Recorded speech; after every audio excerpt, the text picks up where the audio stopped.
दो भाइयों ने मिलकर वैगनार का हेलीकॉप्टर बना दिया। यार देखिए, आप उनका क्रिएटिविटी लेवल चेक करें कि वो कहते हैं कि जी हम अपना ही हेलीकॉप्टर बना लेंगे। जिस तरीके से मैं उस दिन रिक्शे की आपने मुझे वीडियो दिखाई, यकीन करें कि हंस हंस के मेरे जो है ना वो दर्द होने लगे थे पेट में कि यार ये कर क्या रहे हैं इंडिया वाले। और अब आपने बता दिया कि गाड़ी के ऊपर पंखा लगा के, तो यार कोई नए इंजीनियर पैदा कर लिया इंडिया ने कि मतलब ना कोई डिग्री ना कुछ और भाई वो घर में बैठे जुगाड़ बना रहे हैं। दो भाइयों ने मिलकर अपनी कलाकारी ऐसी दिखाई कि आज सोशल मीडिया पर आपको बता दें कि उनकी ये कलाकारी इतनी वायरल हो रही है कि लोग कह रहे हैं अरे भाई ये दिमाग कहाँ से आया। गाड़ियां तो हमारे घर पर भी हैं, लेकिन आज तक हमने ऐसा नहीं सोचा कि गाड़ी को जो है हेलीकॉप्टर में पूरा जो है वो बदल दिया जाए, यानी कन्वर्ट कर दिया जाए। इंडिया के दो भाइयों ने जो है अपनी जो है सुजुकी कार को जो है उन्होंने हेलीकॉप्टर बना दिया। सर क्या कहेंगे इंडिया की जो है क्रिएटिविटी पे? सर जाहिर बात है, आप देखेंगे इंडिया दिन ब दिन इतनी तरक्की कर रहा है और आपने जिस तरीके से बताया कि उन्होंने अपनी सुजुकी कार को हेलीकॉप्टर में तब्दील किया है, तो ये तजर्बात होते हैं। बेसिकली ये तजर्बात जो हैं वो आप आम लाइफ के अंदर इसको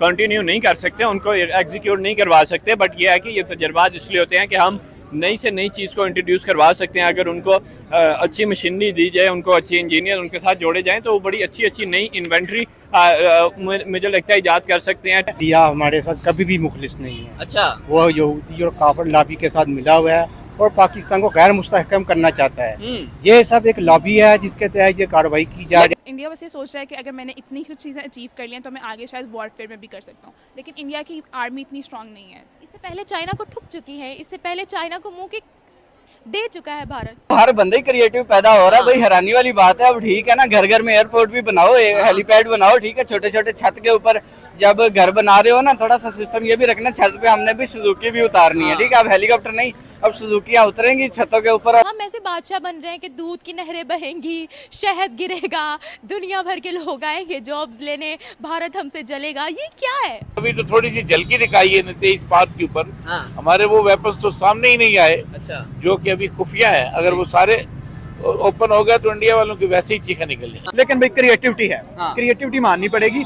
और इसके साथ साथ जैसे उनकी आप प्रोडक्टिविटी देखोगे यार, जैसे उनकी एजुकेशन, देखिए आपके अंदर कोई भी थिंकिंग आती है, उसके पीछे एजुकेशन, उसके पीछे आपका विजन बहुत स्ट्रांग होना चाहिए।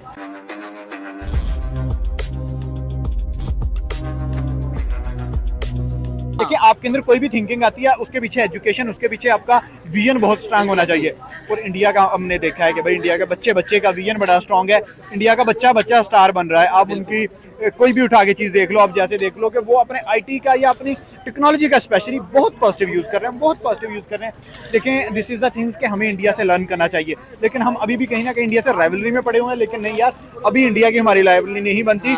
अभी जो राइवलरी है ना वो आपकी है इकोनॉमी की राइवलरी, अभी जो राइवलरी है वो आपकी है टेक्नोलॉजी की, और वो इंडिया हमसे जीत गया है। सर क्या लगता है, आप पाकिस्तान के एजुकेशन सिस्टम से मुत्तफिक हैं या फिर सेटिस्फाइड हैं, या उसके अलावा अगर हम बात करें पाकिस्तानी एजुकेशन सिस्टम और इंडियन एजुकेशन सिस्टम में कितना बड़ा डिफरेंस आपको नजर आता है? सर देखिए, हमारा सिलेबस 1980 के बाद चेंज नहीं हुआ। मेरे वालिद साहब ने भी वही सिलेबस पढ़ा, उसके बाद मैं भी वही सिलेबस पढ़ रहा हूँ। तो भाई दुनिया चांद पे चली गई है, वहाँ चंद्रयान 3 बन गया है और हमें वही सिलेबस पढ़ाई जा रहे हो। तो यार जब तक आप अपनी एजुकेशन को अपग्रेड नहीं करोगे, आप अपने आप को अपग्रेड नहीं कर सकते। अब मेरा विजन वो नहीं है जो आजकल इंडिया की जनरेशन का है। क्यों? उन्होंने मॉडर्न चीजें पढ़ी हैं, उन्होंने मॉडर्न चीजें देखी हैं। मुझे क्या पढ़ाया गया है 1980 में मिस्टर चिप्स ने क्या किया? तो यार मिस्टर चिप्स है, वो मर गया मिस्टर चिप्स, उसको निकालो सिलेबस से, कुछ नई चीज ऐड ऑन करो। लेकिन नहीं, पाकिस्तान के अंदर वही 1980 वाली चीजें चल रही हैं। इंडिया में मॉडर्निटी आई है और इंडिया भाई एक सक्सेस लेके जाए। इंडिया की अगर हम मोदी की बात करें, वो एक इंडिया को एक टीम की तरह लेके चलते हैं। और जाहिर बात है वो चीज़ ये साबित करते हैं कि हमने मेड इन इंडिया के ऊपर काम करना है। और इस तरीके के जब भी तजर्बात किए जाते हैं, वो जाहिर बात है इसी चीज़ को कंटिन्यू किया जाता है कि हमने इंडिया को, मेड इन इंडिया के टाइटल को पूरी दुनिया के अंदर आगे लेके जाए। एग्जैक्टली सर, क्या लगता है कि पाकिस्तानी एजुकेशन सिस्टम और इंडिया के एजुकेशन सिस्टम में कितना बड़ा डिफरेंस आपको लगता है? देखिए एजुकेशन सिस्टम अगर हम देखें तो ज़मीन आसमान का फ़र्क है। आईटी सेक्टर बन के वहाँ पे इंडिया पूरी दुनिया के अंदर मशहूर हो गया, दुनिया की तीसरी बड़ी इकोनॉमी बनने लगा 2027 के अंदर। और पाकिस्तान तो काफ़ी डाउन है। हम अगर वर्ल्ड वाइड बड़ी कंपनियों की बात करें, फेसबुक, ट्विटर, सबके सीईओज जो हैं वो इंडियन है। और आप देखें ऋषि सुनक, वो देखें इंग्लैंड के प्राइम मिनिस्टर बने बैठे हैं। तो इंडिया बहुत आगे है पाकिस्तान से हम कंपटीशन इंडिया का कभी भी नहीं करेंगे। वालेकुम सलाम, कैसे हैं सर? अल्हम्दुलिल्लाह। सर जैसा कि आपने पहले सुना था कि एक इंडियन रिक्शे वाले ने जो है अपने रिक्शे को हेलीकॉप्टर में कन्वर्ट कर दिया था, अब जो है इंडियन दो भाइयों ने जो है अपनी सुजुकी कार को जो हेलीकॉप्टर बना दिया है। सर क्या कहेंगे इंडिया की क्रिएटिविटी पे? यार किस चीज की क्रिएटिविटी, मतलब यार रेगुलर ही चीजें समझ लिया इन्होंने।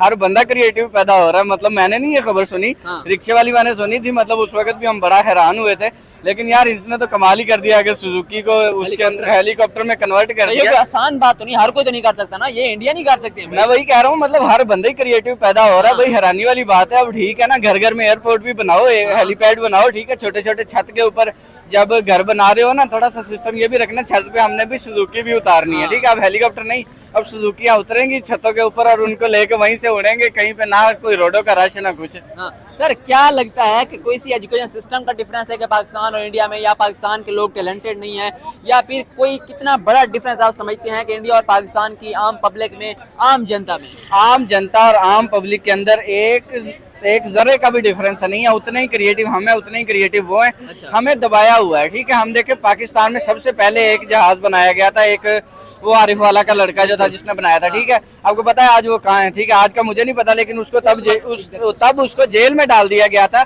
सिक्योरिटी थ्रेट कह के। लखलाना तुम लोगों पे यार, सिक्योरिटी जो पागल हो यार, तुम उसको वहां से उठाओ, मतलब एक चीज आप उसको सपोर्ट करो भाई, वो कुछ कर मैं सकता वही कहता हूँ, हाँ, उसको सपोर्ट करो, एक चीज को खत्म करने के बजाय उसको बेहतर करो किस तरीके से, ठीक है। उसको किसी कंपनी के अंदर ले जाओ भी, यार तुमने बनाना है ना, क्रिएटिव चीजें करनी है, तुम यहाँ पे करो, हम इसको लीगलाइज करेंगे किसी ना किसी तरीके से, ठीक है। बजाय उसको जेल में डाल दिया, दोबारा किसी ने हिम्मत ही नहीं की। तो अवाम दोनों तरफ से टैलेंटेड है, जो ऊपर हुक्मरान बैठे हैं ना, फर्क उनमें है। हमारा कोई टारगेट ही सेट नहीं है, हम तो चाइना के खिलाफ एक स्टेटमेंट नहीं दे सकते और वो चाइना को पूरा पूरा काउंटर करने की तैयारी में। हम चाइना को इसलिए जवाब नहीं दे सकते क्योंकि हम उनसे एड्स लेते हैं, हमारे उनके साथ बहुत सारे बेनिफिट्स हैं, जो इसलिए हम उनको कोई जवाब नहीं दे सकते। हम उनको जवाब देंगे ऑब्वियसली वो हम इफेक्ट नहीं, हम ये सारी चीज़ें कैसे पकड़ेंगे, ये फ़ोन कैसे आएंगे, बैक कवर्स कैसे आएंगे, ये चाइना से नहीं आएंगे तो हम क्या करेंगे, नंगे घूमेंगे? एग्जैक्टली यही बात है ना, इसलिए तो हम उन्हें कुछ कह ही नहीं सकते। अगर क्योंकि हमें पता है चाइना पाकिस्तान का बहुत दोस्त है, हमने यही सुना है, लेकिन कई जगहों पे वो हमारे साथ, हमें पता है नाइंसाफियाँ भी कर, लेकिन हम नहीं बोल सकते। सिर्फ हम इसलिए नहीं बोल सकते क्योंकि हमें पता है अगर हम बोलेंगे तो हमारी एड्स रुक जाएंगे, हमारे जो प्रोजेक्ट्स चल रही हैं, CPEC चल रहा है, सब चल रहा है, वो रुक जाएगा। क्या क्या नाइंसाफी हुई है हमारे साथ? कोई तो हुई होगी। ये नहीं पता क्या हुई है यार, मुसलमानों को वहाँ ख़त्म कर रहे हैं। हाँ बिल्कुल बिल्कुल, चाइना में बिल्कुल ये चल रहा है, मुसलमानों पे बहुत ज़्यादा तशद्दुद कर रहे हैं और वो बिल्कुल उस तरह कत्ल कर रहे हैं, उस तरह जिस तरह हिटलर ने जूस को किया था, उस तरह बिल्कुल मुसलमानों के साथ करे। आपको तो पता है कि चाइना क्या कर रहा है मुसलमानों के साथ, वरना यहाँ तो तारीफों की पुली बांधते हैं लोग। एग्जैक्टली ऐसे ही है, क्योंकि हम सिर्फ एक साइड देखते हैं उसकी, हम एक साइड देखते हैं, हमारा मीडिया वही साइड दिखाता है। अगर किसी चीज़ की बहुत पॉजिटिव साइड दिखाते हैं, किसी चीज़ की बहुत ज़्यादा नेगेटिव साइड दिखाते हैं, कहीं पे भी कोई दरमियान का रास्ता बिल्कुल भी नहीं है। ये सब जो है ना, जितने भी गैर मुस्लिम ममालिक हैं, ये कभी मुसलमान के दोस्त नहीं हो सकते। अच्छा। हमें कुरान पाक में अल्लाह ताला ने वाज़ेह इरशाद फरमा दिया है हाँ। कि जो काफिर हैं वो आपके कभी दोस्त नहीं हो सकते। ठीक है। तो हम उनसे कैसे की तवक्को रखते हैं। लेकिन हम अब मुल्क ये सोच सकते हैं ना कि हमारे मुल्क की इकोनॉमी को कहाँ से फायदा होता है। फायदा देखें, अगर आप जाती फायदा लेना चाहते हैं तो वो आपकी मर्जी है। ठीक है। अगर आप मुल्क के लिए फायदा, तो कौन सा फायदा लिया आपने अभी तक? अभी जो फलस्तीन में जो कुछ हो रहा है, हाँ। क्या वो मुसलमानों के फायदे के लिए हो रहा है? बिल्कुल नहीं।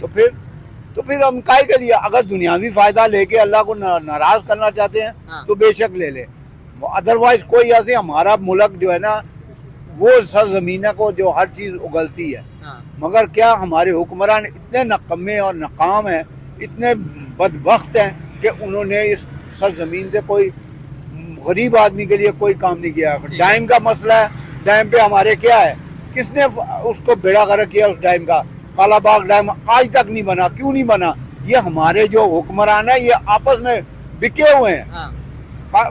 ये सबसे ज्यादा मुखालफत पीपल्स पार्टी ने की, ANP ने की, काय के लिए की कि पंजाब में बन रहा है। हाँ। और खुदारा ये देखो कि वो किस लिए बन रहा है। Exactly। उस पर कोई नहीं सोच रहा। हाँ। हम अपने मुल्क में तो हम इत्तेफाक नहीं पैदा कर सकते, हम सब दूसरे मुल्कों के हाथ जोड़ रहे हैं कि हमारे लिए ट्रेड करो, ये करो।